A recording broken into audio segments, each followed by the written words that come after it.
कलाहांडी जिलार 3 गोटी ब्लॉक थिबा विभिन्न ग्राम रे वृक्षारोपण कार्यक्रम करथिले। विश्व पर्यावरण दिवस उपलक्षे भारतीय मानव अधिकार परिषद तरफरु वृक्षारोपण और पर्यावरण सुरक्षा विषय जनसचेतनता कार्यक्रम जिलार विभिन्न स्थान रे रखा जाइतिला। तेणु तांकु सुंदर और स्वच्छ रखिबा आमर कर्तव्य। आउ गछ हेउछि परिवेशर प्रकृत बंधु। गछ काटिबा द्वारा परिवेश प्रदूषण हेबो, जलवायु परिवर्तन हेबा, ग्लोबल वार्मिंग भली अनेक समस्या देखा देइछि।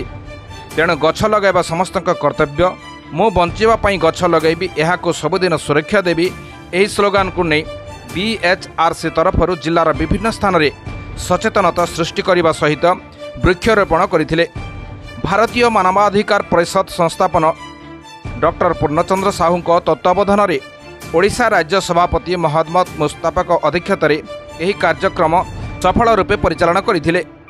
जिला सभापति अनिल कुमार साहू, कलमपुर ब्लॉक सभापति दुष्यंत क्षत्रिया, गुलामुंडा ब्लॉक सभापति वरुण माझी, जिला संपादक हेमंत कुमार चौहान, गौतम माझी, धवलेश्वर पान एवं अन्य सहयोगी माने फॉरेस्ट डिवीजन नॉर्थ एवं साउथ विभिन्न प्रकार गछ सबु जोगाई देथिबारु राज्य सभापति सह बीएचआरसी टीम तांको धन्यवाद ज्ञापन करिसंती।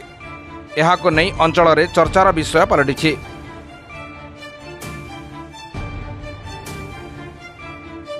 कलाहांडी जिलारु मकुंद नायकंक रिपोर्ट, निर्मल टीवी।